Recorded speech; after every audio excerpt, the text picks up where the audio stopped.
Hey friendo, Steve here. Welcome back to Wrestle Juice. It's been a couple days now since CM Punk dropped his big promo there on the debut edition of Collision. I thought Collision was a pretty decent show. It was a fun show, lots of good wrestling, and I thought the pace was a little bit different than Dynamite. I love the commentary team. Collision, thumbs up from me. Looking forward to seeing what they do with it in the future. Hopefully they can continue to make it a relevant show and it doesn't just sort of dissipate into a rampage. But the thing that everybody's talking about coming out of course, is CM Punk's big promo, his big Collision pipe bomb with his wrestling boots and the hint that he might retire. Instead, he says, I'm not retiring. I'm not going away. Got a lot of things on my chest. I've got this title here in the bag. At least I assume it was the title that he never lost. But there's also a bunch of sort of, I don't know, other things about the promo that has a lot of people talking. It's sort of the discourse in pro wrestling right now. And it's got me thinking. So I figured I would use today's video to talk about the big Collision pipe bomb from CM Punk. First up, my first takeaway from it, I loved it. I thought that the actual delivery of the promo, how he came out with a bit of an edge, I'm no longer a nice guy, tell me when I'm telling lies, all that stuff.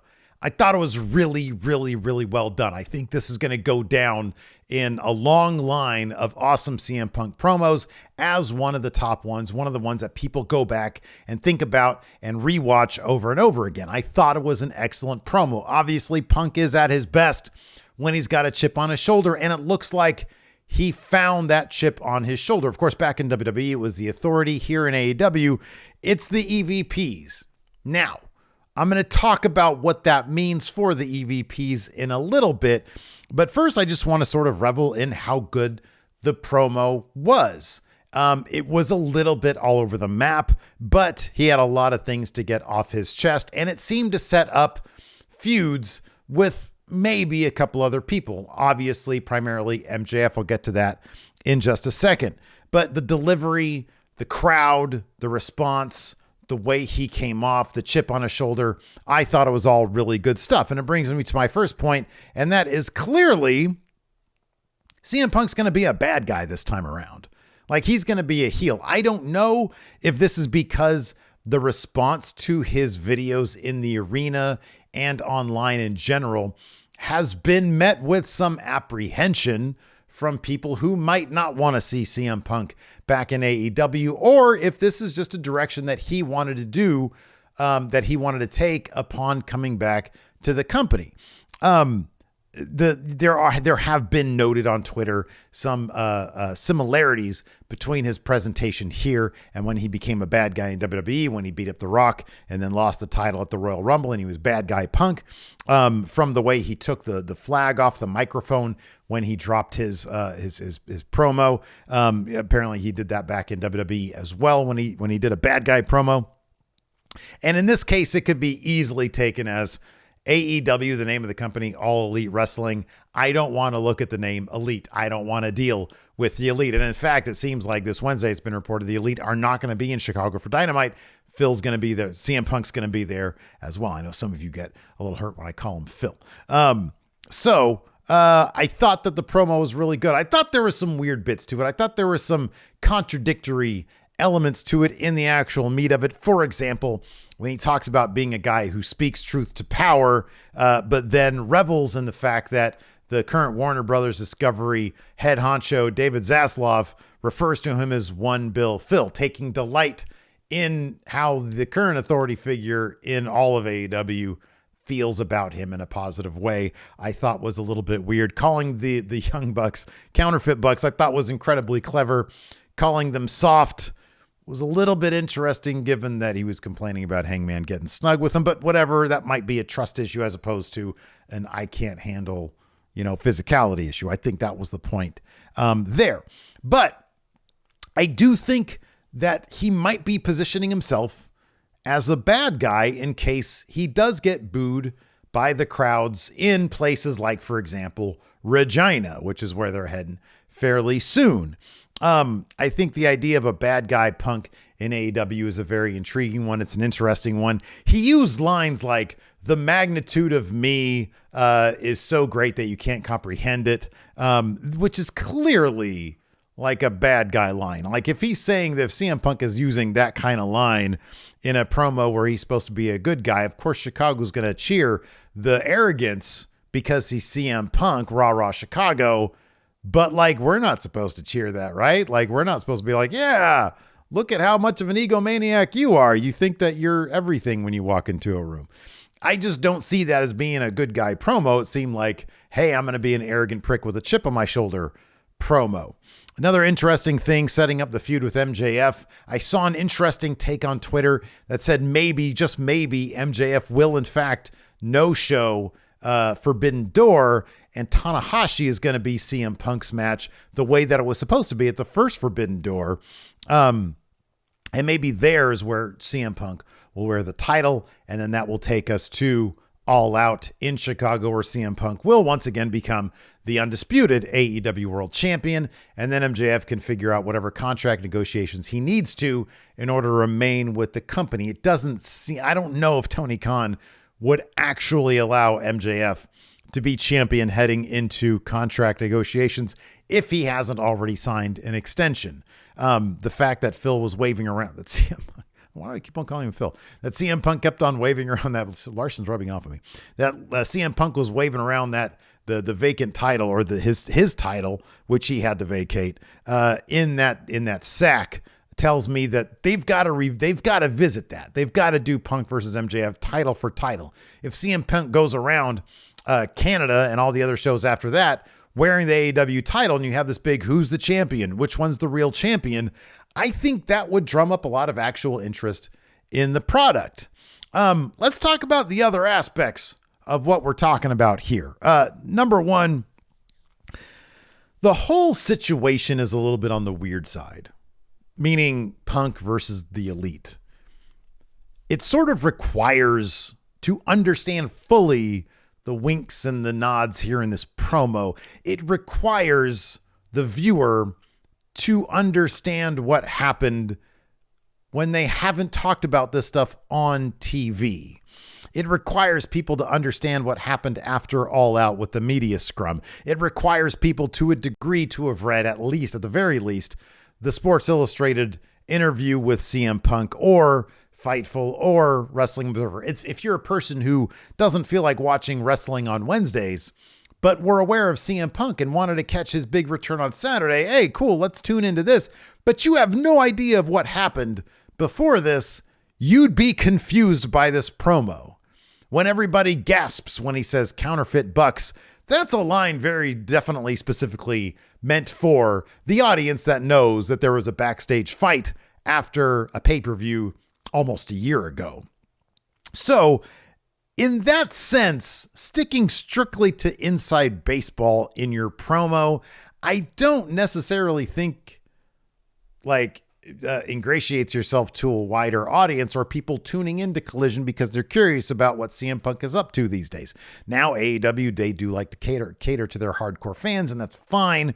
But I did think that it was a little weird to go that inside, but I guess that's just what people expect from this pipe bomb. The difference between the pipe bomb back in WWE is he sort of spelled out all the grievances he had with what was going on with management. He talked about Johnny Ace. You can infer if you're new to the product, oh, he's a guy backstage that CM Punk doesn't like.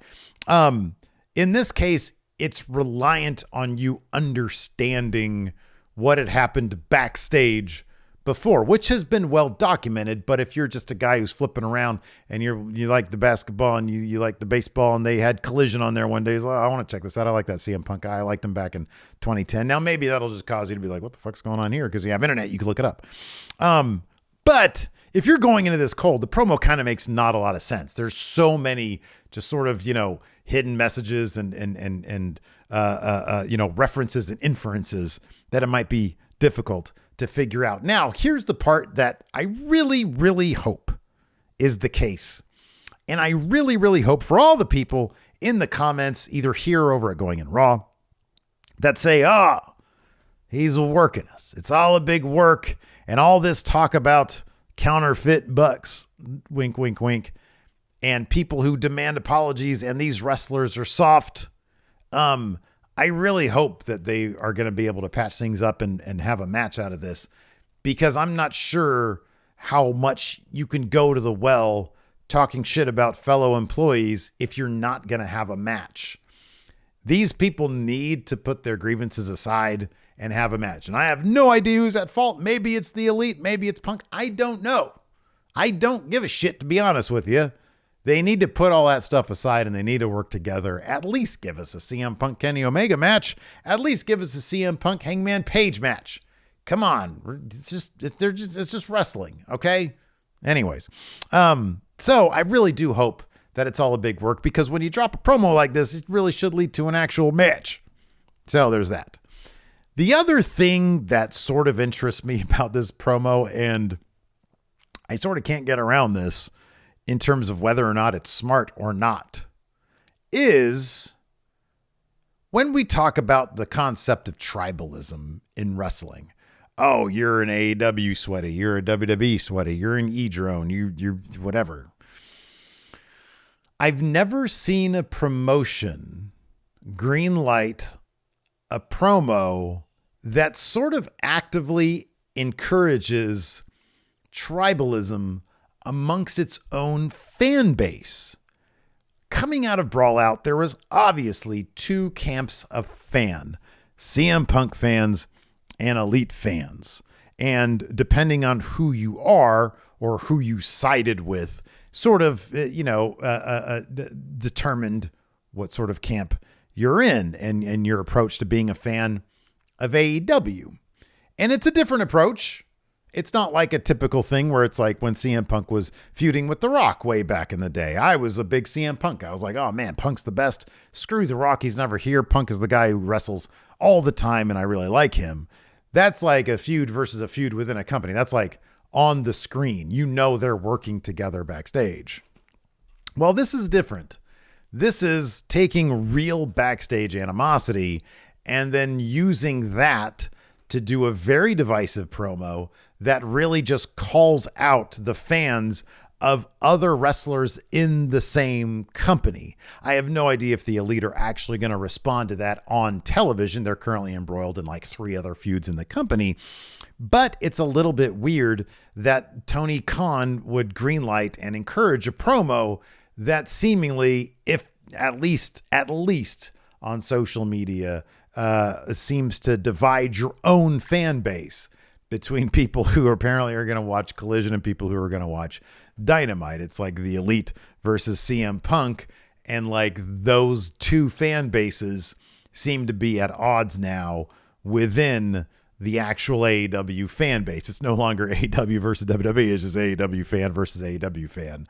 That seems to be a lot of the discourse that I see, at least in the internet wrestling community. And I know that's not representative of everybody. Everybody, the larger fan base just wants to come out and watch wrestling.